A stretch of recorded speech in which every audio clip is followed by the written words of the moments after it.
ਇਹਨਾਂ ਕੋ ਪੁੱਛਣਾ ਚਾਹੁੰਦਾ ਕਿ ਇਹ ਜਿਹੜੀ ਸਾਡੀ ਗੋਜਰੀ ਦੀ ਪੰਜਾਬੀ ਸ਼ਾਇਰੀ ਆ ਇਹ ਕਿਹੜੇ ਮਕਾਮ ਤੇ ਉਹਨੂੰ ਵੇਖ ਰਹੇ ਆ। ਅਗਰ ਇਹਦੇ 'ਚ ਕੋਈ ਅਸੀਂ ਪਿੱਛੇ ਰਹਿ ਰਹੇ ਹਾਂ ਪੰਜਾਬੀ ਦੇ ਤੇ ਇਹਨੂੰ ਅਸੀਂ ਅੱਗੇ ਕਿੱਦਾਂ ਵਧਾ ਸਕਦੇ ਹਾਂ, ਜਦ ਕਿ ਸਾਡੇ ਕੋਲ ਮਹਿਬੂਬ ਸਰਮਦ ਵਰਗਾ ਪੰਜਾਬੀ ਕਹਿਣ ਵਾਲਾ ਬਹੁਤ ਅੱਛਾ ਮੌਜੂਦ ਆ। ਅਸੀਂ ਇਹਨਾਂ ਕੋ ਕੀ ਫਾਇਦਾ ਚੁੱਕ ਸਕਦੇ ਹਾਂ। ਪਹਿਲੀ ਗੱਲ ਤੇ ਇਹ ਕਰੋ ਕਿ ਤੁਸੀਂ ਨਾ ਜਿਹੜੀਆਂ ਸਾਡੀਆਂ ਨਫ਼ਰਤ ਦੀਆਂ ਦੀਵਾਰਾਂ ਗੋਜਰੇ ਦੇ ਵਿੱਚ ਅਸੀਂ ਆਪ ਪਾ ਲਈਆਂ ਨਾ, ਇਹਦੀਆਂ ਕੰਧਾਂ ਢਾਹ ਦਿਓ ਸਾਰੀਆਂ ਜੀ। ਅਦਬ ਨਾਲ ਪਿਆਰ ਕਰੋ, ਇਕੱਠੇ ਹੋ ਜਾਓ ਸਾਰੇ, ਇੱਕ ਦੂਜੇ ਦੇ ਨਾਲ ਬੈਠੋ।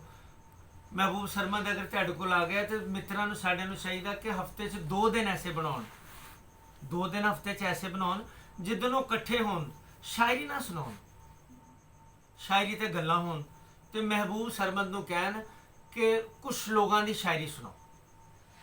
ਮਹਿਬੂਬ ਸਰਮਦ ਜਦੀਦ ਗਜ਼ਲਾਂ ਦੀਆਂ ਜਿਹੜੀਆਂ ਕਿਤਾਬਾਂ ਨੇ ਉਹਨਾਂ 'ਚ 2 ਗਜ਼ਲਾਂ ਕੱਢਣ, ਉਹ ਸੁਣਾਉਣ ਤੇ ਸਾਰੇ ਜਣੇ ਬੈਠ ਕੇ ਉੱਤੇ ਗੁਫ਼ਤਗੂ ਕਰਨ, ਉਹਦੇ ਹਰ ਪਹਿਲੂ ਤੇ ਗੁਫ਼ਤਗੂ ਕਰਨ। ਤੇ ਗੋਜਰੇ ਦੀ ਮਿੱਟੀ 'ਚ, ਇਹ ਮਿੱਟੀ ਸ਼ਾਇਰੀ 'ਚ ਗੁੰਨੀ ਹੋਈ ਮਿੱਟੀ ਹੈ। ਵਾਹ। ਇੱਥੋਂ ਬਹੁਤ ਸ਼ਾਇਰ ਪੈਦਾ ਹੋਏ ਆ, ਸਾਡੇ ਲਹਿਲਪੁਰ 'ਚ ਬੜੇ ਆ। ਔਰ ਉਰਦੂ, ਯਕੀਨ ਕਰੋ ਇੱਥੇ ਦੇ ਉਹ ਲੋਕ ਵੀ ਮੈਂ ਦੇਖਿਆ ਕਿ ਜਿਨ੍ਹਾਂ ਨੂੰ ਉਰਦੂ ਸ਼ਾਇਰ, ਮੈਂ ਐਸੇ ਐਸੇ ਖੂਬਸੂਰਤ ਸ਼ੇਰ ਉਹਨਾਂ ਲੋਕਾਂ ਤੋਂ ਸੁਣੇ ਜਿਹਨੂੰ ਅਸੀਂ ਦੇਖਦੇ ਹਾਂ ਤਾਂ ਮੈਂ ਤਸੱਵਰ ਵੀ ਨਹੀਂ ਕਰ ਸਕਦਾ ਕਿ ਬੰਦਾ ਉਰਦੂ ਗਜ਼ਲ ਕਹਿ ਸਕਦਾ। ਤੇ ਜਦੋਂ ਸ਼ੇਰ ਪੜ੍ਹਦਾ ਤਾਂ ਮੈਂ ਹੈਰਾਨ ਹੋ ਜਾਣਾ।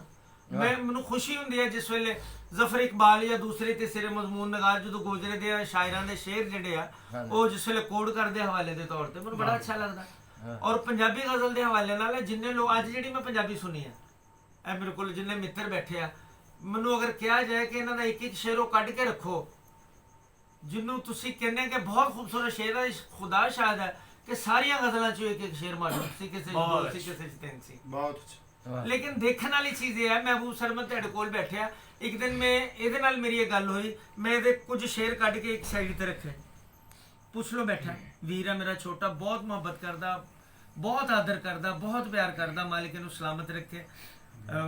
ਮਾਣ ਹੈ ਮੈਨੂੰ ਇਹਦੇ ਤੇ ਕਿ ਆਉਣ ਵਾਲੇ ਵੇਲੇ 'ਚ ਜਿਹੜੇ ਕੰਮ ਅਸੀਂ ਵੀ ਨਹੀਂ ਕਰ ਸਕੇ ਉਹ ਕਰੇਗਾ। ਤੇ ਮੈਂ ਇਹਨੂੰ ਕਿਹਾ, ਮੈਂ ਕਿਹਾ ਮਹਿਬੂਬ ਸਰਮਦ ਮੈਨੂੰ ਇਦਾਂ ਦਾ ਮਹਿਬੂਬ ਸਰਮਦ ਚਾਹੀਦਾ, ਪੁੱਛ ਲਓ। ਮੈਂ ਕਿਹਾ ਮਹਿਬੂਬ ਸਰਮਦ ਮੈਨੂੰ ਚਾਹੀਦਾ, ਇਹ ਮਹਿਬੂਬ ਸਰਮਦ ਹੋ ਜਾ, ਤੇਰਾ ਤੋੜ ਹੀ ਕੋਈ ਨਹੀਂ ਹੈ, ਚੱਟ ਵੀ ਤੇਰਾ ਤੋੜ ਨਹੀਂ, ਤੂੰ ਇੱਥੇ ਆ ਜਾ। ਮਾਲਿਕ ਨੇ ਸਲਾਹੀਅਤਾਂ ਦਿੱਤੀਆਂ ਹੋਈਆਂ ਵਾ, ਇਹਨਾਂ ਤੋਂ ਕੰਮ ਲੈ ਲਾ ਯਾਰ। ਮਾਸ਼ਾਅੱਲਾ।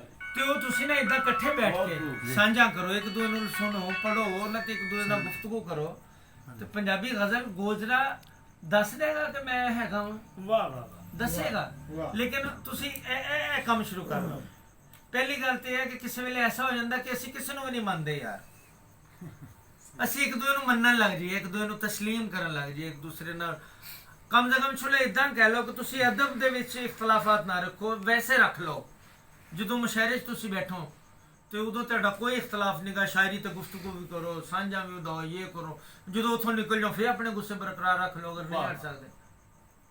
ਲੇਕਿਨ ਅਦਬ ਨੂੰ ਜਦੋਂ ਤੁਸੀਂ ਅਦਬ ਵਾਲੇ ਅਨਾਦ ਜਿਹੜੇ ਖਤਮ ਕਰ ਦਿਓ, ਤਾਂ ਕਿ ਗੋਜਰਾ, ਯਕੀਨ ਕਰੋ ਮੈਂ ਐਸੀ ਗੱਲ ਨਹੀਂ ਹੈ ਉਰਦੂ ਦੇ ਹਵਾਲੇ ਨਾਲ, ਪੰਜਾਬੀ ਦੇ ਹਵਾਲੇ ਨਾਲ ਗੋਜਰਾ ਐਸੀ ਸ਼ਨਾਖਤ ਪੈਦਾ ਕਰ ਸਕਦਾ ਵਾ ਦੁਨੀਆ ਦੇ ਅੰਦਰ।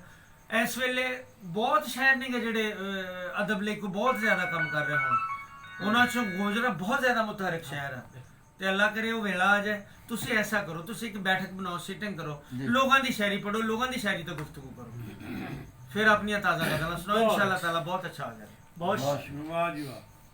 बहुत शुक्रिया जनाब चातिफ साहब, ਤੁਸੀਂ ਗਿਆਨ ਅਰਬੀ ਅਦਾਰਾ ਗੋਜਰੇ ਲਈ ਟਾਈਮ ਕੱਢਿਆ ਔਰ ਸਾਡੇ ਦੋਸਤਾਂ ਨੂੰ ਇੰਨਾ ਸਾਰਾ ਟਾਈਮ ਦਿੱਤਾ ਔਰ ਬਹੁਤ ਸਾਰੀ ਗੁਫ਼ਤਗੂ ਜਿਹੜੀ ਹੈ ਸਾਡੇ ਨਾਲ ਸਾਂਝੀ ਕੀਤੀ, ਬਹੁਤ ਕੁਝ ਸਿੱਖਣ ਨੂੰ ਮਿਲਿਆ। ਔਰ ਜਨਾਬ ਗੁਰਾਇਆ ਸਾਹਿਬ ਔਰ ਆਰਫੀ ਸਾਹਿਬ ਦਾ ਮੈਂ ਮਸ਼ਕੂਰ ਹਾਂ ਕਿ ਉਹਨਾਂ ਵੀ ਹਿੱਸਾ ਪਾਇਆ। ਔਰ ਮੈਂ ਉਮੀਦ ਕਰਨਾ ਹੈ ਕਿ ਅਦਾਰਾ ਗਿਆਨ ਜਿਹੜਾ ਹੈ ਇਸੇ ਤਰ੍ਹਾਂ ਦੀਆਂ ਖੂਬਸੂਰਤ ਮਿਲਣੀਆਂ ਜਿਹੜੀਆਂ ਹੈ, ਮੇਲ ਮੁਲਾਕਾਤਾਂ ਜਾਂਦਾ ਰਹੇਗਾ। ਲੋ ਵੀ ਮਿਲਿਓ, ਇਜਾਜ਼ਤ ਦਿਓ, ਅੱਲਾ ਸੁਣੇ ਦਿਓ।